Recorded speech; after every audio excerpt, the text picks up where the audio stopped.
Donc bonjour à tous et bienvenue à ce nouveau webinaire sur le sujet comment protéger, exploiter et valoriser sa base de données dans le respect de la réglementation et des droits des tiers, qui va être animé par Maître Ganotte Marie, avocate associée au cabinet Clermont Novus Avocat. Donc avant de commencer, pour ceux qui ne me connaîtraient pas, je vais me présenter. Je m'appelle Laura Nugre, je travaille à Laval Mayenne Technopole et j'anime la filière du numérique en Mayenne. Et l'objectif de la filière, c'est de vous accompagner dans la transformation digitale de votre entreprise, mais aussi de promouvoir les prestataires numériques du département de la Mayenne. Donc, dans l'animation de la filière, on vous propose des événements thématiques comme ce matin, on en organise tous les mois. Et sur le sujet des données, on a créé en 2019 le West Data Festival, donc qui est un événement à destination majoritairement des professionnels sur le sujet de la gestion des données jusqu'à l'utilisation de l'intelligence artificielle. Et la prochaine édition aura lieu du 1er au 3 février 2022 à l'Espace Mayenne. Donc, si vous êtes intéressé par ce sujet, je vous invite à réserver vos dates. Dans l'animation de la filière, on vous propose aussi la diffusion d'informations numériques donc sur nos supports de communication, newsletters, sites internet, réseaux sociaux, donc pour vous partager les événements numériques du département, des informations, des offres d'emploi, des CV, concours, appels à projets. Donc aussi sur la partie sur l'emploi, si vous recherchez des profils en particulier ou si vous recherchez un emploi, un stage ou une alternance, n'hésitez pas à nous contacter. Donc avant de démarrer le webinaire, pour information, donc il est enregistré pour qu'on puisse avoir accès au replay. Donc si vous ne souhaitez pas apparaître dans le replay, je vous invite à couper votre caméra. Et pour le bon déroulé de l'intervention, je vous invite aussi à couper votre micro et à poser toutes vos questions dans le chat. On y répondra peut-être au fur et à mesure de la présentation, mais sinon on y répondra à la fin. Voilà, donc je laisse maintenant la parole à Maître Ganotte Marie. Bonjour à toutes et à tous. Merci Laura de cette introduction. Donc je suis ravie aujourd'hui donc de participer à ce dernier webinaire de l'été sur le sujet de la base de données. Alors avant de rentrer dans le vif du sujet, je vais me présenter rapidement. Donc je suis effectivement avocate associée au cabinet Clermont Novus Avocat. Donc un cabinet qui est situé à Nantes et à Paris. Nous intervenons sur toutes les problématiques liées au droit du numérique, droit de la propriété intellectuelle, donc les brevets, marques, dessins et modèles, droits d'auteur, bases de données, logiciels et tous les sujets liés au contrat. Voilà, grosso modo. Donc nous étions effectivement intervenus dans le dernier West Data Festival sur les sujets de données de santé de mémoire. C'était en février dernier. Donc, sans plus attendre, rentrons dans le vif du sujet. Donc, comment protéger, exploiter et valoriser sa base de données dans le respect de la réglementation et des droits des tiers. Pourquoi un tel sujet? Parce que je me rends compte aussi au quotidien, aux côtés de mes clients, qu'il y a de vrais sujets d'incompréhension sur la valeur des bases de données, sur ce qu'on est en capacité de faire ou de ne pas faire et quel est le droit applicable aux bases de données. Donc l'objectif, encore une fois ici, ce n'est pas de faire de vous des juristes, mais que vous ayez bien connaissance et conscience de l'environnement juridique qui vous entoure pour mieux appréhender notamment les relations contractuelles partenariales que vous pouvez avoir avec des tiers co-contractants ou également pour mieux protéger vos actifs qui sont des actifs immatériels qui ont une grande valeur au sein des entreprises. Donc, l'idée, ce sera d'envisager deux grands points. Un, la protection de la base en tant que telle, donc comment elle est protégée, et ensuite l'exploitation de sa base de données.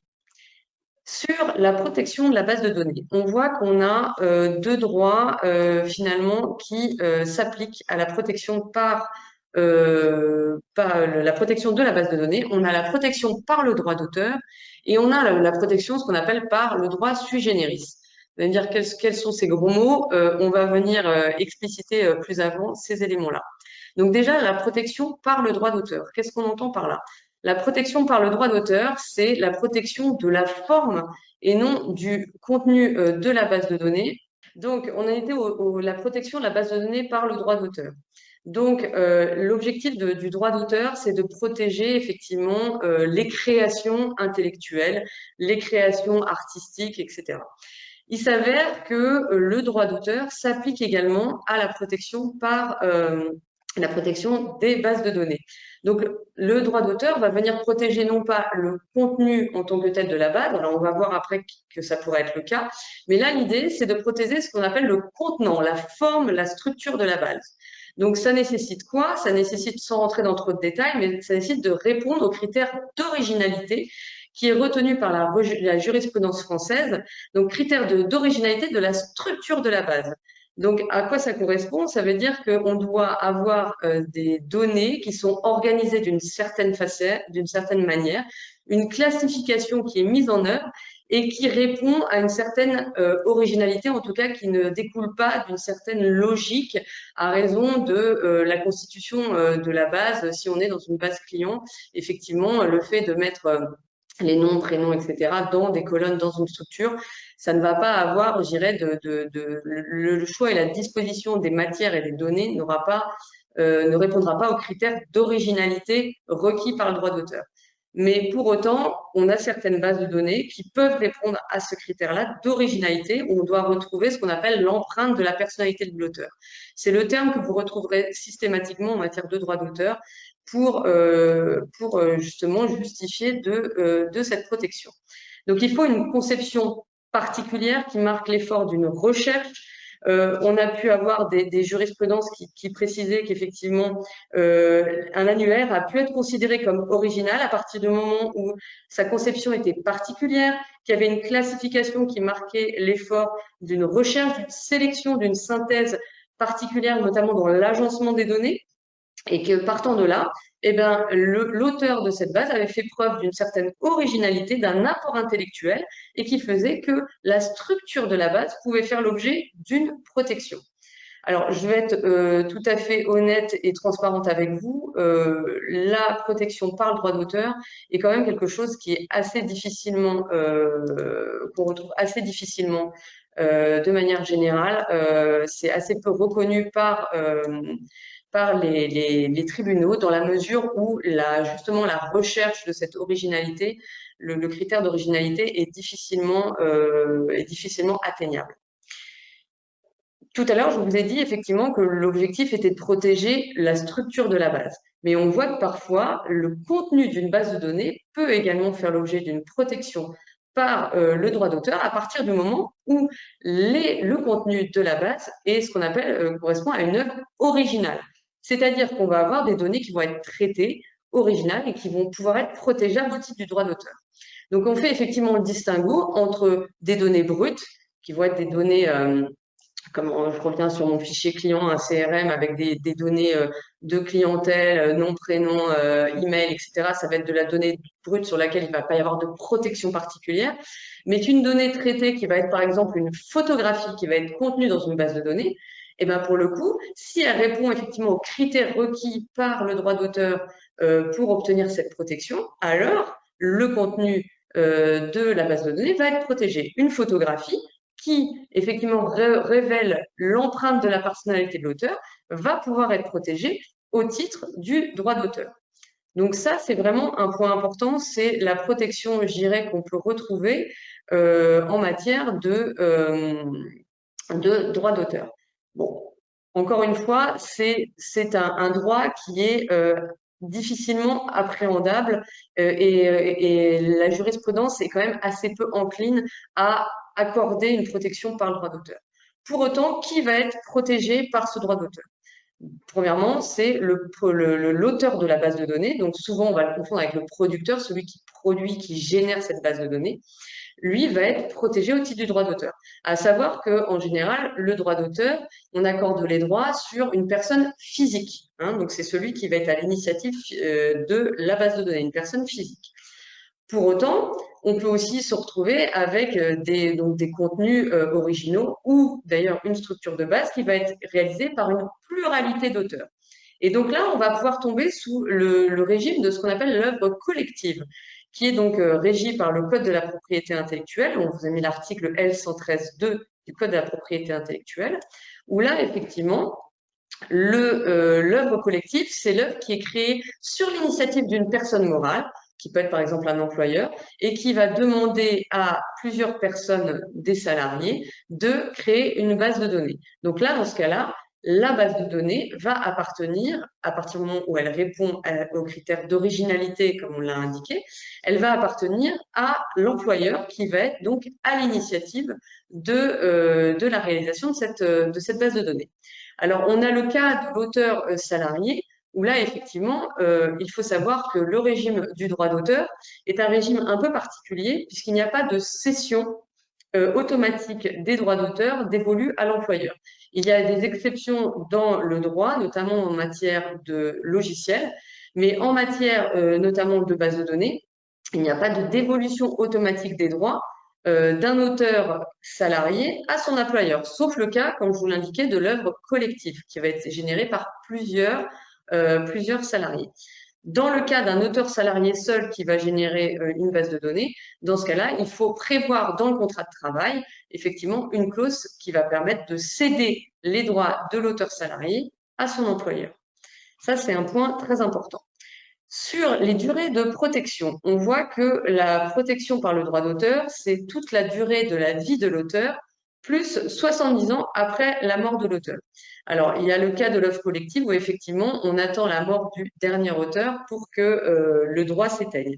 Donc, ça peut aller très très loin. En matière de préconstitution de ces droits en matière de droit d'auteur, c'est toujours la difficulté, c'est que contrairement à des marques, des brevets ou des dessins et modèles, il n'y a pas d'obligation de déposer une base de données pour obtenir un droit. D'accord? Il n'y a pas de titre qui permette de reconnaître la protection de la base de données par le droit d'auteur à raison d'un titre.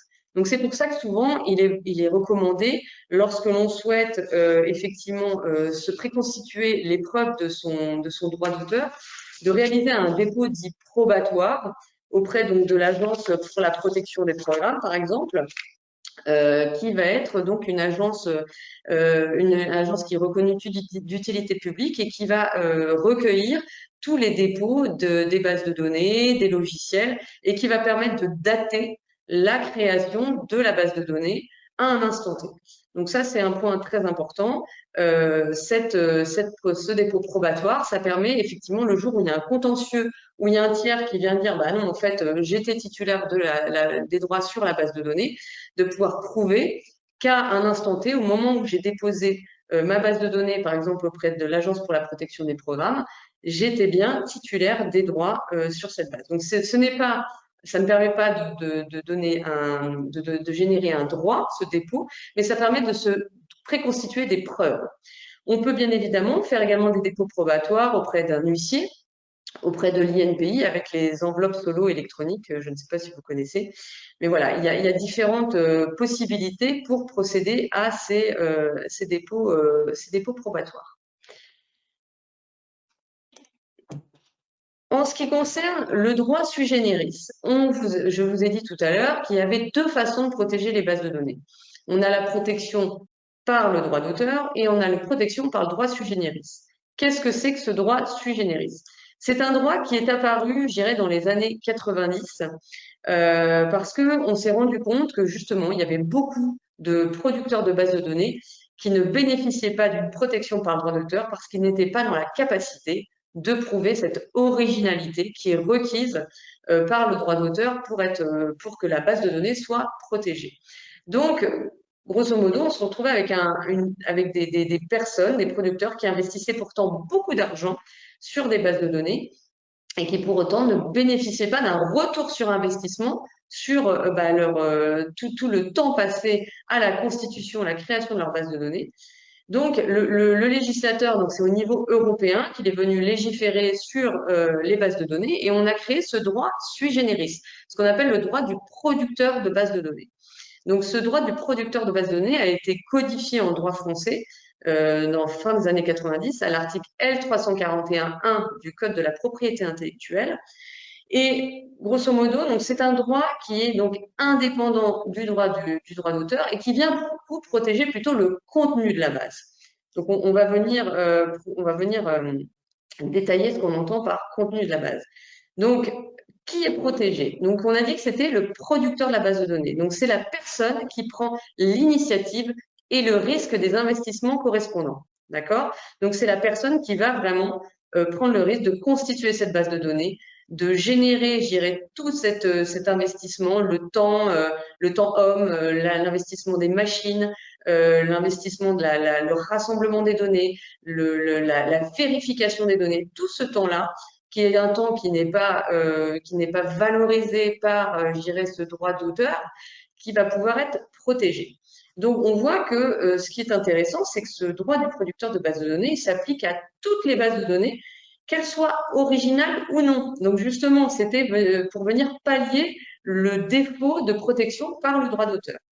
Il y a en revanche une condition essentielle à ce droit du producteur de base de données, c'est le fait que le producteur, pardon, est investi de manière substantielle dans la constitution de la base de données.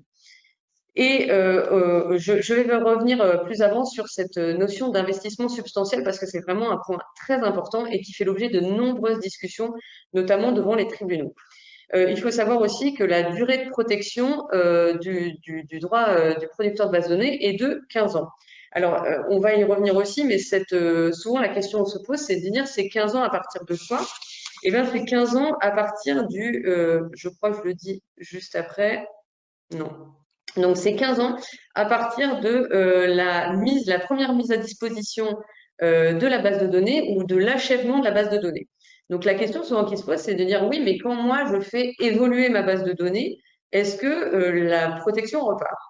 Ce serait un peu trop facile de dire, bah, à chaque fois que je fais une modification mineure de ma base de données, je repars pour 15 ans de protection de ma base. Non, la jurisprudence a été ferme là-dessus, c'est-à-dire qu'on va effectivement reconduire les 15 ans de protection à chaque fois qu'il y a une modification substantielle de la base. Donc la modification substantielle, ça nécessite effectivement des mises à jour substantielles, de pouvoir être en capacité de prouver effectivement cet investissement substantiel. Donc, de quoi parle-t-on par cet investissement substantiel? Eh bien, c'est un investissement dans l'obtention, la vérification ou la présentation du contenu de la base. Donc, ça va être un investissement lié à l'obtention des éléments, le fait d'aller les collecter, le fait d'aller les rassembler, d'accord?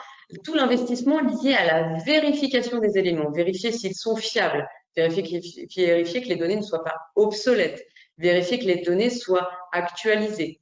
L'investissement lié à la présentation des éléments dans la base de données, donc le fait qu'il y ait de l'investissement aussi, je dirais, de design de la base de données. Tout ça, ça rentre dans ce qu'on appelle les investissements substantiels. D'accord? Alors, il y a un gros travail de preuve qui est nécessaire dans cet investissement substantiel. Donc, la jurisprudence et le droit dit clairement que le producteur de la base bénéficie de la protection à partir du moment où le producteur de la base, du contenu de la base, justifie donc lorsque la constitution, la vérification ou la présentation des données dans la base atteste d'un investissement financier, matériel ou humain substantiel. Donc, on est bien sur un investissement substantiel, financier, matériel ou humain. D'accord? On a pu voir qu'au fur et à mesure du temps, la jurisprudence est venue affiner ce qu'on entendait par investissement financier, matériel ou substantiel. Donc, on a pu voir que la jurisprudence a considéré que des efforts commerciaux, des efforts de publicité, de promotion des catalogues, de modification, de mobilisation du personnel dans la mise à disposition, dans la constitution de la base de données, pouvaient être un investissement financier et humain substantiel. La mobilisation du personnel dans la vérification des données, le travail de classement et de tri, ça, c'est aussi considéré comme un investissement substantiel. On a pu voir aussi récemment, dans une décision de la Cour d'appel de Paris, qu'une cinquantaine de salariés qui avaient formé des équipes communication, fraude, modération, design de la base et qui avaient produit des documents comptables pour mener toutes ces activités de constitution de base de données et de vérification, et ben ça avait été des éléments qui ont été pris en compte par le juge pour attester du droit du producteur de base de données, donc de l'investissement qu'il avait mis dans cette base de données. On a également, c'est pas évident de voir une annonce, des annonces immobilières qui constituaient 10% des annonces de la base, avaient été effectivement aussi, il y avait eu un investissement dans 3 ans de près de 5 millions d'euros dans des publicités ciblées en matière d'immobilier et que la base était sur des annonces immobilières, et ben, on avait considéré effectivement qu'il y avait eu un effort financier substantiel de la part du producteur de la base de données et que donc il pouvait bénéficier de cette protection. Il y a quand même des critères qui sont souvent rejetés. Donc, on voit des dépenses publicitaires liées à la promotion de la base de données. Alors, on voit que c'est quand même assez tangent puisque parfois, on a pu voir que là, récemment, ça a été retenu par des juges. Donc, vous voyez que tout ce qui est l'investissement substantiel, en fait, grosso modo, ce qu'il faut retenir, c'est que il faut rassembler le maximum de preuves qui vont toucher la constitution, la justification, la, la, la mobilisation du temps homme, du temps financier autour de la base de données qui va entrer en ligne de compte. Et parfois, bah, on voit que les juges n'en tiennent pas toujours compte. La jurisprudence n'est pas toujours encore très posée sur ces sujets-là.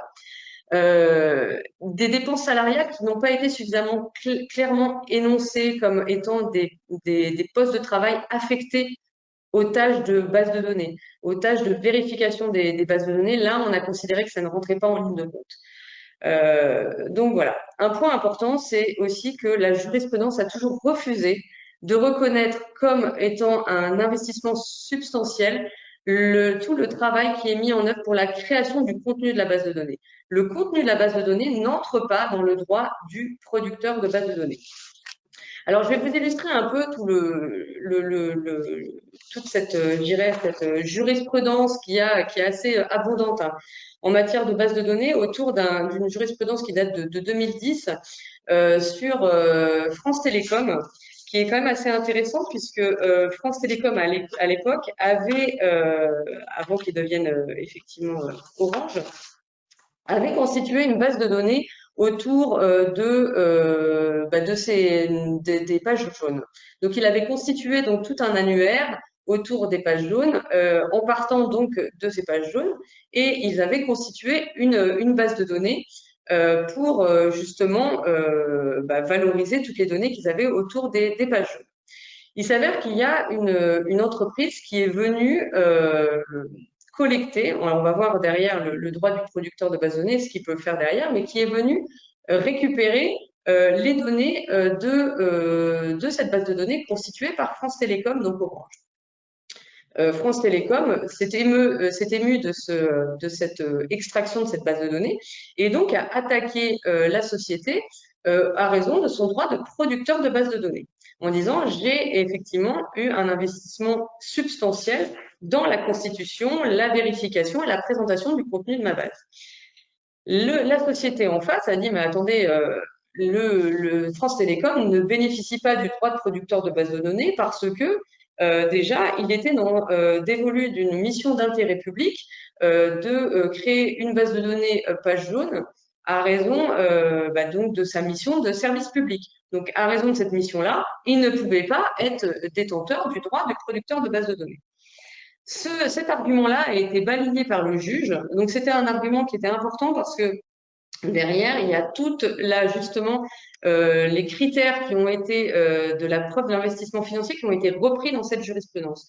Où là, justement, le juge a donné raison à France Télécom en disant, certes, France Télécom, Orange, est parti de sa base qui était la base page jaune pour constituer la base de données nouvelle de France Télécom, mais il est allé bien au-delà de sa mission de service public, qui était la base de données, et a fait preuve d'investissement financier, matériel et humain substantiel, notamment dans la mobilisation du personnel. On était à plus de 200 jours hommes à l'année sur 9 ans pour constituer, vérifier. La vérification de la base de données est souvent un critère très important retenu par les juges du fond pour vérifier de l'investissement substantiel. D'accord ? Donc, tous ces arguments-là, ils ont vu donc les moyens humains, ils ont vu les temps des prestataires qui ont été qui ont été mis à disposition de France Télécom pour travailler à la vérification, le rassemblement des données. Tous ces éléments-là ont été pris en compte par le juge et ont permis effectivement d'acter du droit de producteur de base de données de France Télécom. Donc voilà les points très importants en la matière. Donc, en termes de recommandations, effectivement, sur le droit sui generis, ce qui est important, c'est qu'il faut documenter ces investissements insubstantiels. Ce que je constate au quotidien avec mes clients, c'est que souvent, beaucoup constituent des bases de données, mais ne documentent pas tout le temps qu'ils passent à investir, à rassembler les données, à vérifier la donnée, à présenter la donnée au sein de la base. Tous ces documents-là, ça va documenter les investissements. Ça va être quoi? Ça va être simplement dans un fichier ou simplement documenter le fait que on a telle personne qui a été affectée à la création de la base de données. On a telle personne qui a conclu, on a tel prestataire qui a travaillé sur tel élément, donc être précis aussi dans les contrats. On a investi par exemple dans des serveurs, dans des machines, dans des logiciels pour constituer cette base de données. On est allé vérifier, donc on est allé chercher des prestataires pour venir vérifier la donnée qui est contenue dans la base. Tous ces éléments-là qui permettent de documenter sont extrêmement importants pour pouvoir faire prévaloir son droit sui generis. J'insiste là-dessus parce que c'est un gros écueil des entreprises de manière générale qui n'ont pas suffisamment connaissance de la valeur de leur base de données et de ce droit-là, qui est un droit très économique, mais qui est quand même assez redoutable, notamment dans des négociations contractuelles. Ensuite, bien évidemment, il faut encadrer juridiquement les droits des différents intervenants sur les bases de données. Donc, comme je vous l'indiquais, si vous avez des salariés qui interviennent sur la base, des prestataires qui vont intervenir sur la base, de se faire céder les droits. Les dépôts probatoires, on en a parlé, ils sont fortement conseillés pour permettre de se préconstituer les preuves de ces droits. Et bien évidemment, la protection par le secret des affaires, je vous en parle très rapidement, mais simplement pour vous dire que ça fait partie de ces données économiques qui peuvent être protégées par le secret des affaires à partir du moment où elles ne sont pas accessibles à tout le monde, donc à toute l'entreprise ou accessibles de manière générale, ouverte en open data, que ces données ont une valeur économique et qu'elles ont fait l'objet d'une certaine mesure de protection. Comment exploiter sa base de données? On voit qu'on a trois grands pans dans l'exploitation de la base de données. Déjà, on voit que le droit sui generis donne un certain nombre de prérogatives aux différents producteurs de bases de données, notamment le droit d'interdire les extractions et la réutilisation de la base de données. On va y revenir parce que c'est vraiment un point très important qui émane de ce droit des producteurs de bases de données.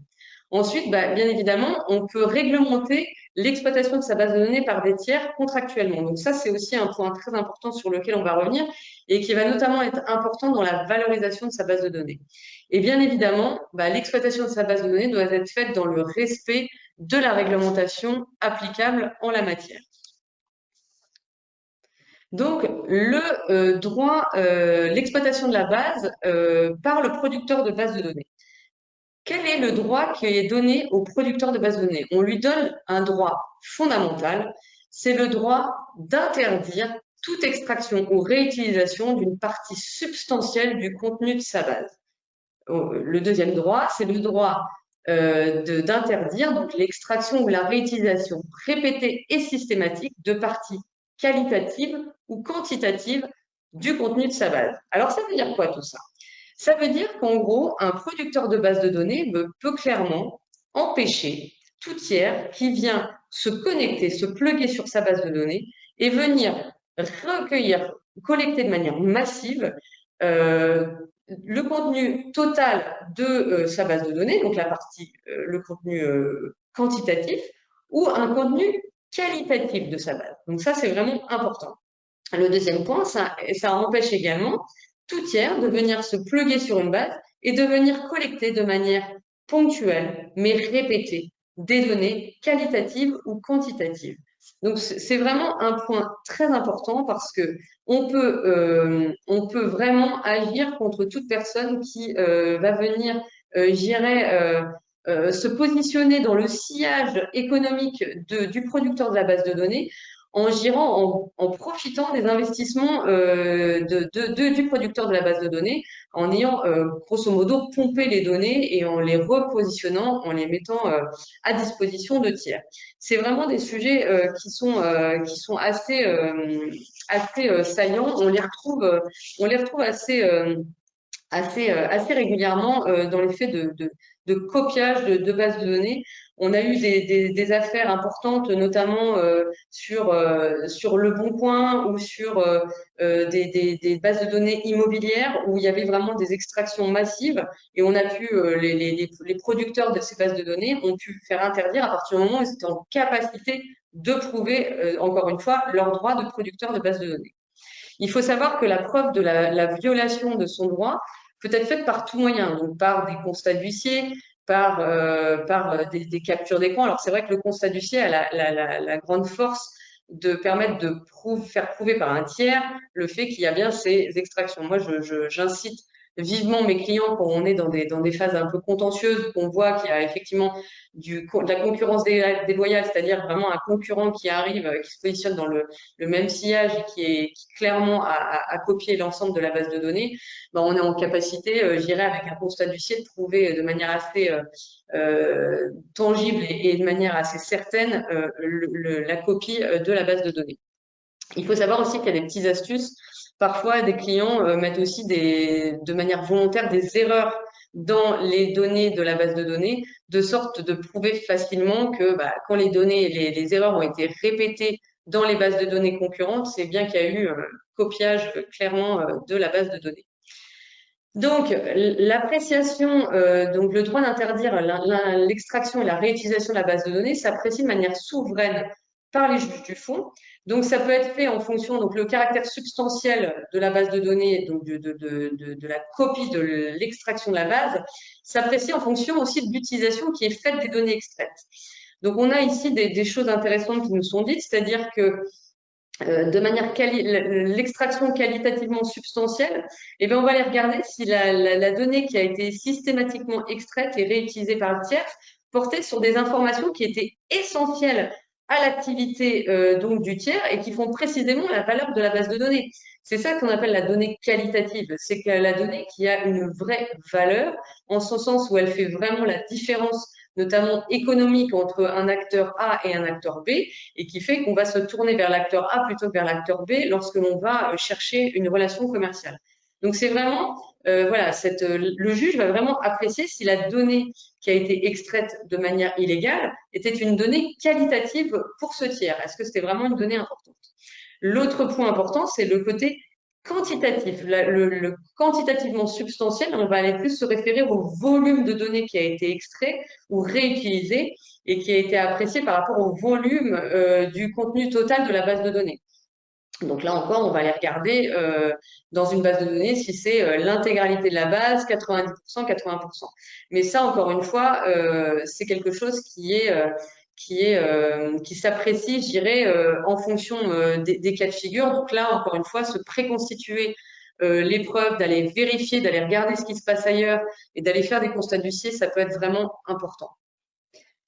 Dans la réglementation de l'exploitation de sa base de données par des tiers, on se rend compte, alors oui, je ne vous l'ai pas dit juste avant, mais que le producteur d'une base de données peut effectivement mentionner dans ses contrats les limites d'utilisation de sa base de données. Alors ça, c'est un point très intéressant parce que on se rend compte que parfois, la réglementation, les bases de données ne sont pas toujours protégeables par le droit des producteurs de bases de données ou par le droit d'auteur. Comme je vous l'ai indiqué, il y a quand même des contraintes à respecter pour être protégé ou par le droit d'auteur ou par le droit de base de données.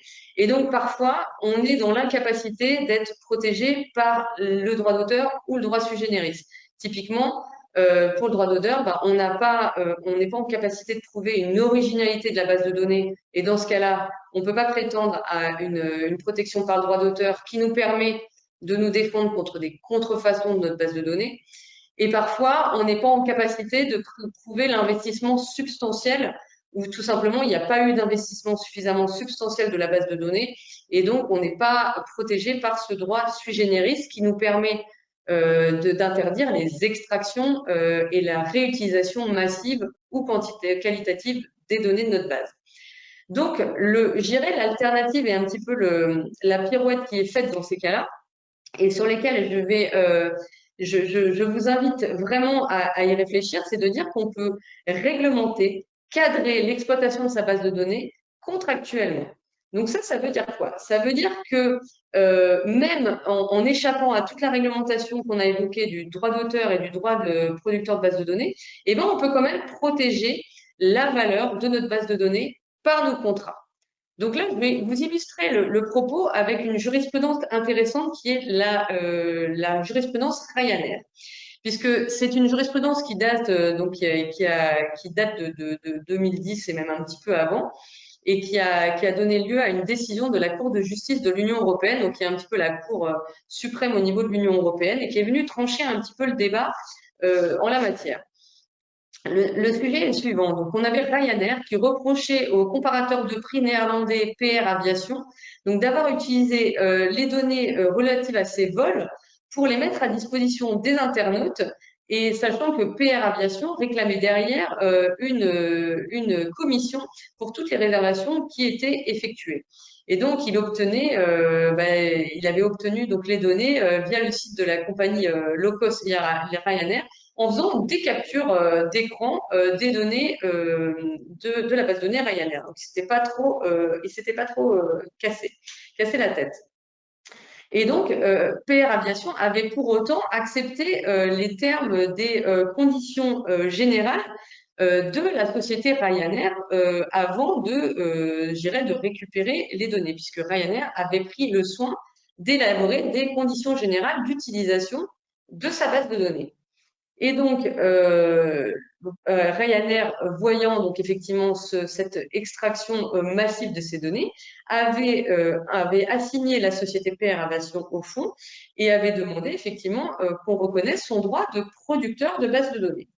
Les juges du fond ont rejeté la demande de Ryanair dans la mesure où elle était fondée sur une violation du droit des producteurs de bases de données et que pour le coup, Ryanair n'avait pas été en capacité de prouver l'existence d'un investissement substantiel. Donc un investissement en matériel, humain ou financier substantiel, comme on l'a évoqué tout à l'heure. Donc c'est tout l'intérêt que je vous ai évoqué tout à l'heure de dire comment on documente cet investissement substantiel dans la constitution de ces bases. Là, pour le coup, Ryanair, qui est quand même pas une petite société, n'a pas été en capacité de prouver cet investissement substantiel. Pour autant, Ryanair, après avoir fait un premier appel, qui avait toujours considéré que Ryanair n'avait pas établi l'existence d'un investissement substantiel, le Ryanair a formé un pourvoi et a sollicité la Cour suprême des Pays-Bas qui, elle, a posé une question à la Cour suprême, donc à la Cour de justice de l'Union européenne.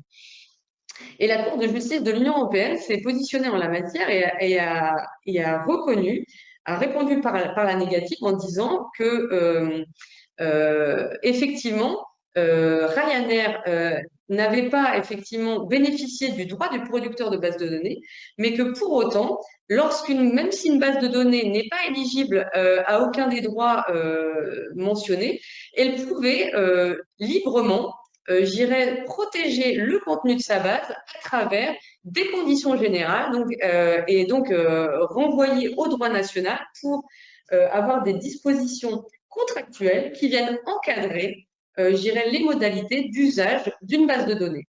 Et c'est donc en ce sens qu'il y a une pirouette et que Ryanair a réussi à protéger finalement le contenu de sa base de données avec, ces conditions générales. Donc c'est quand même un point extrêmement intéressant à relever parce que c'est un petit peu, si vous voulez, une brèche dans laquelle beaucoup déjà de sociétés se sont engouffrées, dans la mesure où on voit bien que le droit des bases de données est un droit qui peut être protégeable à la fois par du droit d'auteur on l'a vu, à la fois par du droit sui generis, droit du producteur de la donnée, on l'a vu, mais avec ces fragilités qui sont inhérentes à chacun de ces droits, avec les difficultés, à savoir le fait qu'on a besoin souvent de structurer dès la constitution de la base je dirais la preuve de ces investissements substantiels. Moi, c'est vrai que dans les contentieux que je peux mener auprès de mes clients sur des problématiques de base de données, on regarde en amont tout le travail d'investissement substantiel qui a été réalisé par l'entreprise pour voir si c'est vraiment un argument sur lequel on peut se fonder de manière certaine. À défaut, on a toujours maintenant cette brèche qui a été, qui a été permise par la Cour de justice de l'Union européenne de dire, bah, OK, peut-être qu'une base de données ne va pas être protégée par le droit d'auteur et par le droit sui generis, mais pour autant, elle peut être protégée par le contrat. D'où l'intérêt d'avoir des clauses contractuelles qui vont venir encadrer l'usage de vos bases de données de manière générale. Donc ça, c'est un point très important. Je vais y revenir dans la valorisation de la base de données. On va y revenir notamment dans les relations contractuelles. Un point important, alors je vois qu'on a une question, on va peut-être y revenir après. Un autre point important, comment exploiter sa base de données? Bah, il faut exploiter sa base de données dans le respect de la réglementation applicable.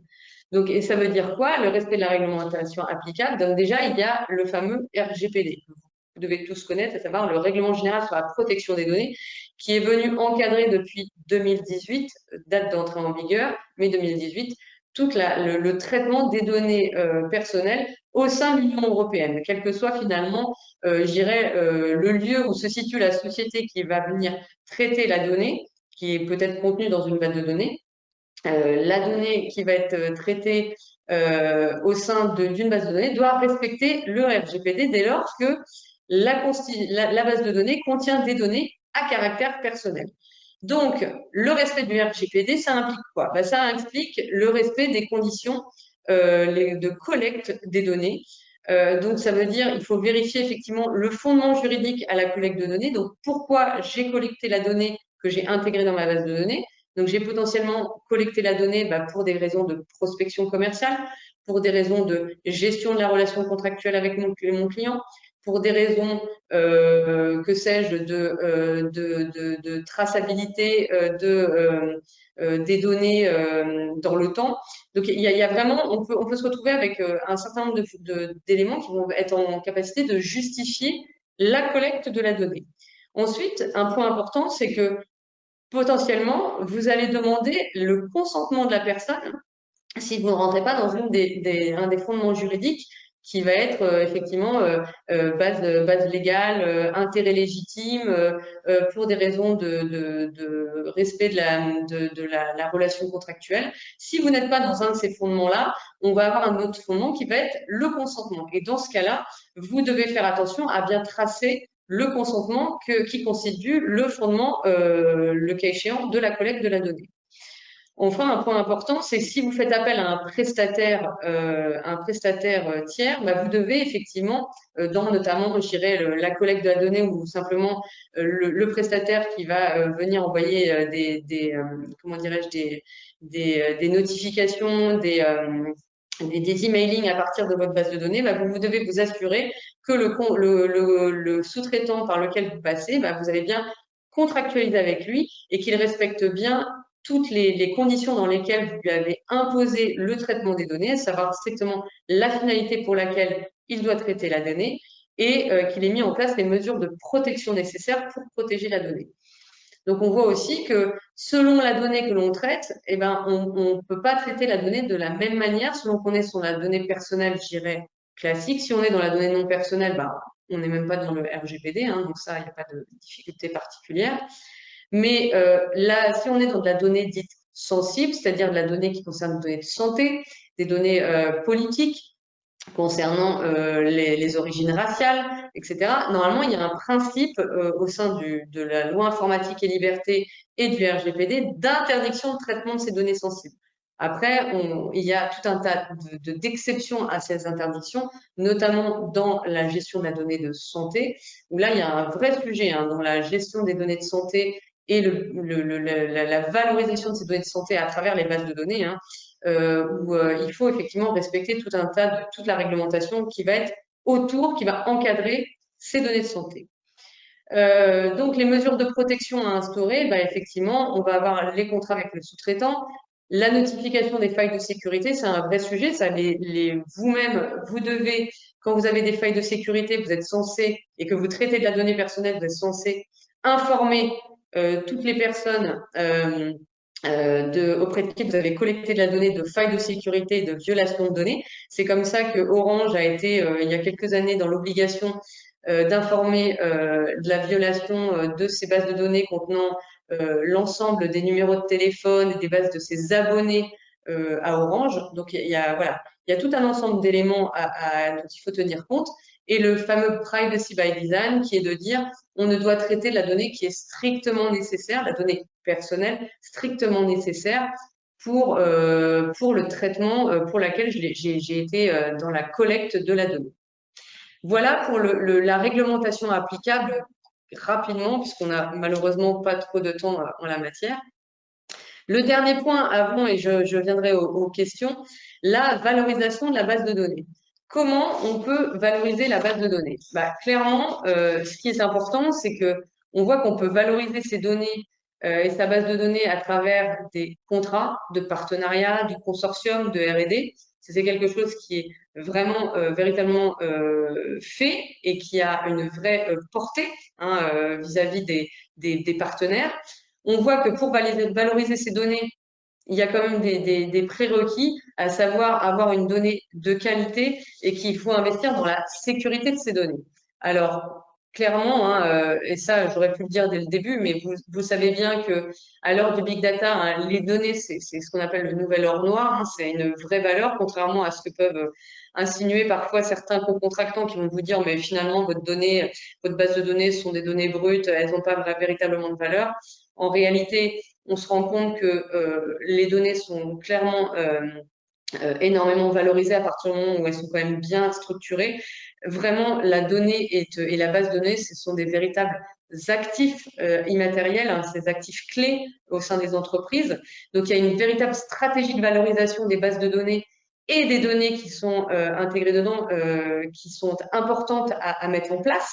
Une stratégie de valorisation, c'est un véritable atout pour l'entreprise, notamment derrière pour obtenir, pour faciliter, nouer des partenariats, pour crédibiliser son activité, pour montrer qu'on a une activité qui est sérieuse, qui est basée sur des informations vérifiées, vérifiables, quantifiables, un point important. Bien évidemment, comme je vous disais, le prérequis, avoir une donnée de qualité.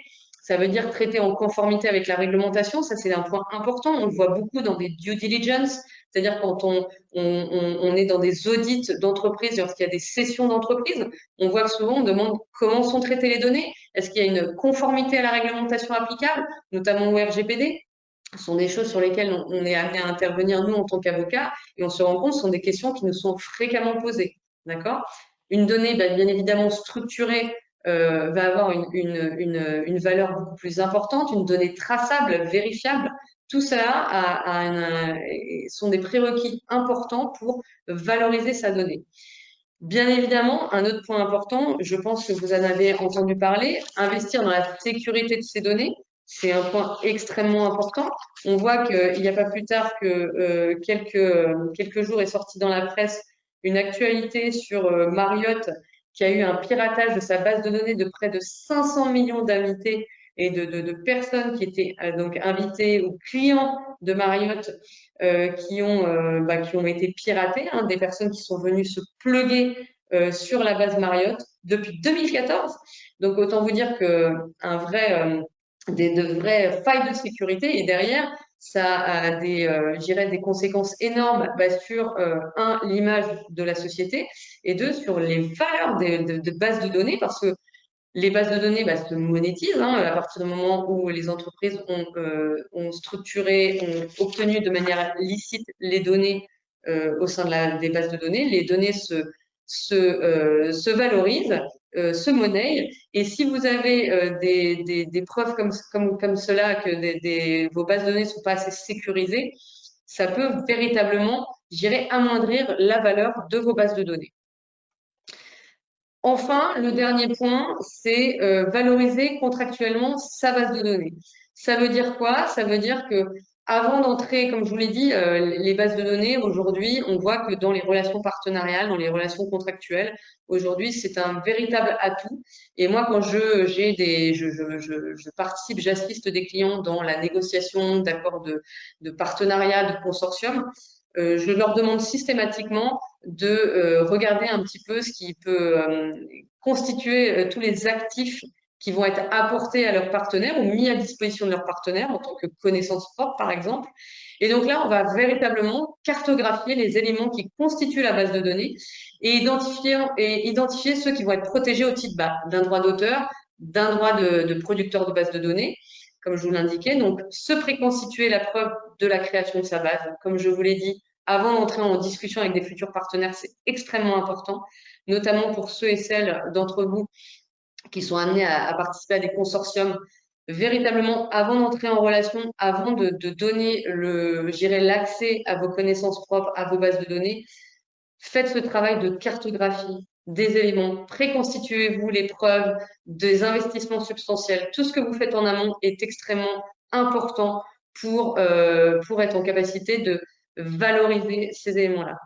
Enfin, on voit que lorsque la base de données est l'apport d'une société dans un consortium, hein, souvent, il faut vérifier en amont que la société dispose des droits nécessaires à cet apport. Et puis, il faut organiser en amont du contrat collaboratif les modalités de licence de la base de données, des développements futurs qui peuvent être faits sur ces bases de données.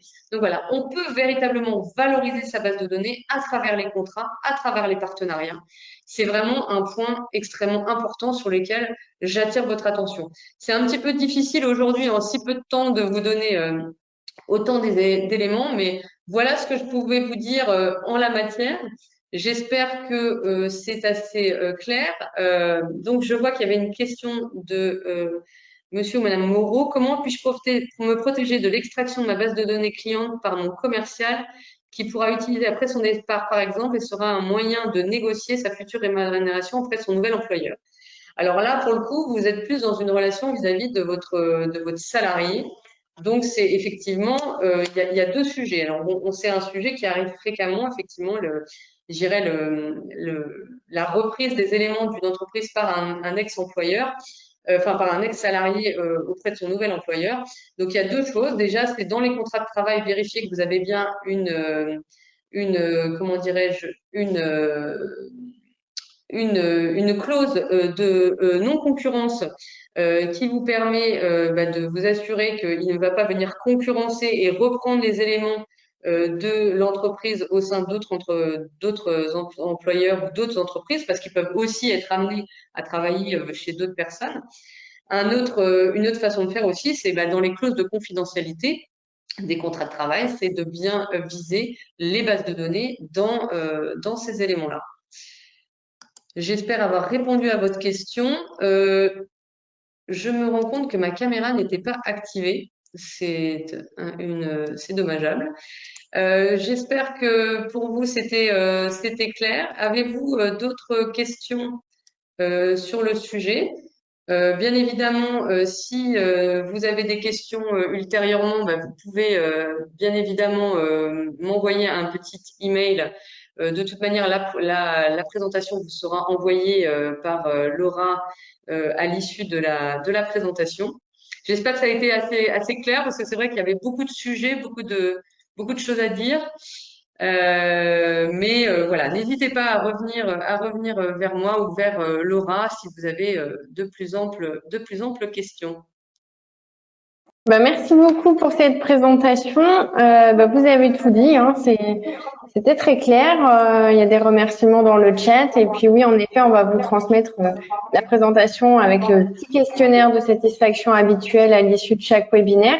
On a encore 2-3 minutes si vous voulez poser vos questions.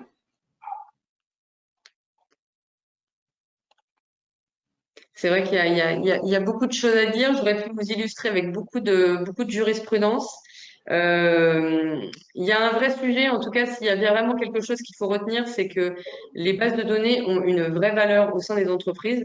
Il y a même, moi, j'ai des clients, notamment dans le domaine de la santé, qui ont mis en place des méthodes de valorisation des données de santé et des bases de données, donc qui vont permettre d'exploiter les données de santé. Donc voilà, il y a vraiment tout un travail qui doit être fait sur la valorisation de cette base et de pas hésiter à en faire un atout de négociation contractuelle. Ça, c'est vraiment un point aussi à retenir qui est vraiment très, très important.